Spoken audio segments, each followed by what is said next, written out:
Here is everything you need to know to become a master public speaker and presenter. And if you're wondering who even am I, like why am I qualified to talk about this? Well, I've been a curator for TEDx Sydney Youth. I've competed in multiple national and state competitions for public speaking and debating. One of my videos on TikTok has hit 1.5 million views just for talking about speaking eloquently. I have a degree in communications, I work in communications, and I've received a perfect score, 100% for a university presentation. So I feel like I'm well qualified to speak on this topic, and I'm excited to get into it. So today I'm going to give you 10 tips on how to improve your public speaking skills. The first thing is incorporating hand gestures. Now, as you will notice throughout this entire video, my hands are moving constantly. They don't necessarily need to be in alignment with what it is you're saying, but they can just add some gravitas and some urgency and also some extra emphasis on things that you might be saying.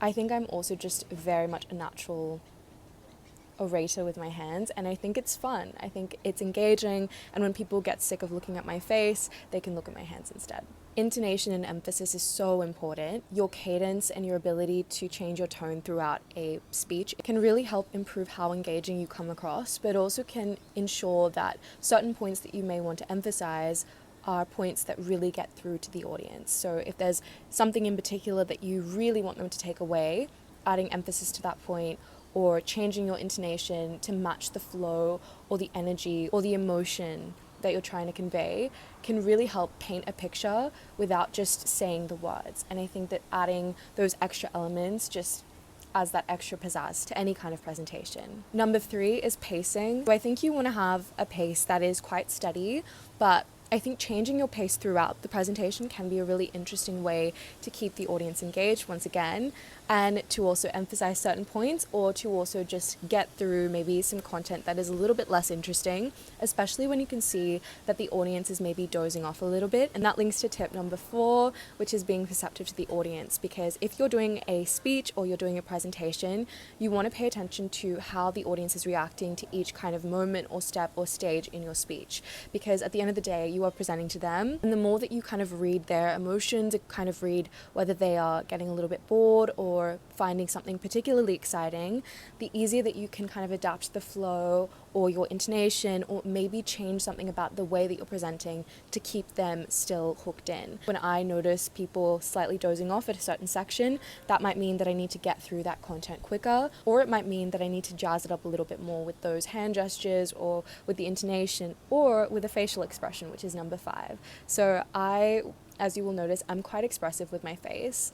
I think particularly, I do love a smile, but not every speech is suited for a smile, of course. But if you can slip a smile in here or there, it's a great way to keep people engaged, because I think people just naturally react really positively to a smile. I think this is a scientific thing. I don't have the stats on it, but if you smile, it does keep people engaged, it keeps people excited, it keeps people wanting to listen to you, and I think that that's super important.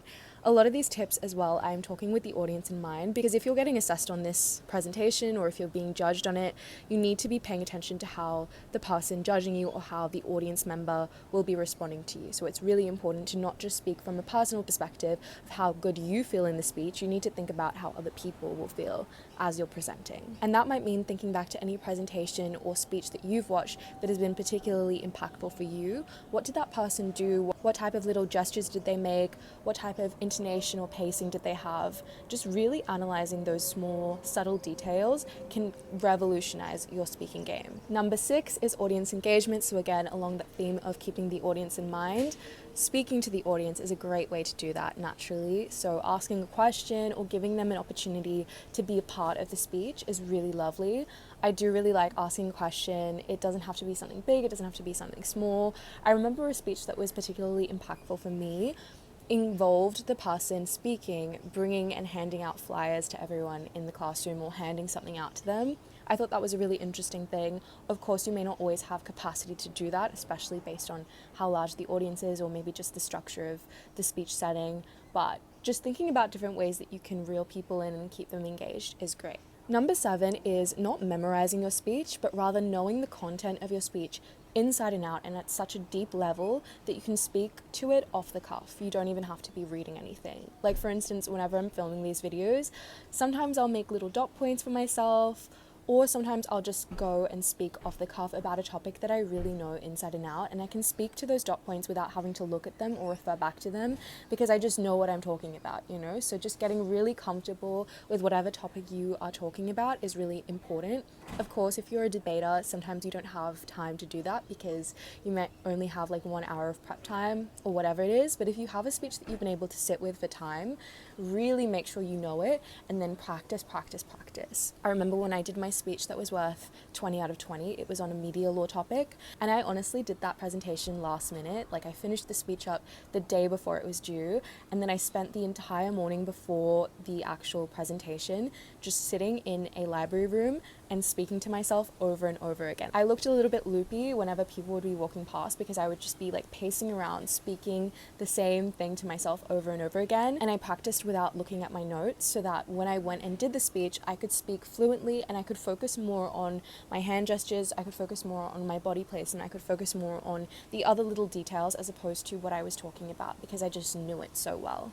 And that really made a difference, I think, in how people saw it. On the topic of moving my body around, I think it's important to use your body when you're speaking as well. Obviously, you can't really see my body in this video, but when I do public speaking, I do like to try and move around the room, and I think the best public speakers can do this. It doesn't have to be leaps and strides across the stage. I'm not talking about that at all. We're talking little subtle movements, whether it's just, you know, the way that you stand, your posture. I think keeping your legs kind of just under hip width apart, I would say, not completely like out, but you know, around there. Standing with your poise really up straight, your head up straight, just kind of exuding a certain confidence, using your hands, being really open in your body language, as opposed to being really closed and kind of just small in your movement. You want to take up space because you may be on a big stage or you may be the only person on stage. So you want to take up as much space as possible. You want to be magnetizing as well. So the more open your body language is, the better. And then when you move around the room, you kind of just move little steps here and there across the room. I think watch maybe a TED Talk, watch any type of video online where someone is presenting and just look at their kind of movement, because the movement doesn't have to be big. It can just be like a little shuffle to the side or a little shuffle to this side. Just getting to engage with different parts of the audience as well is super important. And that also links to the way that you use your eye contact. What is helpful about moving around the room is that you get to look at different people throughout the time that you're talking. And the more that you look at different people, the more that you can make the audience feel a part of that presentation and the more that you can make them feel engaged. And when the audience feels a part of that conversation, a part of that presentation, they are more likely to retain everything that you're saying. And I think that is really impactful and really powerful. So whether you are presenting for a mark or you're presenting for some sort of impact, the way that you use your eyes can be really powerful in doing that. And then my final tip, as cliche as it is to be yourself, to be really candid. Don't let yourself get too uptight. I think that the best public speakers, in my opinion, are not those that are super, business coded, and it's not the people who are super mechanical and really intense about the way that they speak. For me, the most impactful public speakers are those that kind of mix those elements, those strategic elements, with a real genuity and a real candidness, and do it in a way that still allows their personality to seep through, because it's relatable, because it makes you feel like you're almost friends, it makes you feel a part of the conversation, and it makes it feel like a conversation as opposed to just a presentation, which I think is what public speaking and presentations are all about, really. It's communication, and the best way to communicate is through conversation and dialogue. So making people feel a part of that is the best way to present. I hope that this has been really helpful and impactful in helping you become a better public speaker. If you have any other questions for me, of course, leave them in the comments. I love doing these videos. I love you all. I appreciate you all so much, and look after yourselves. Good luck.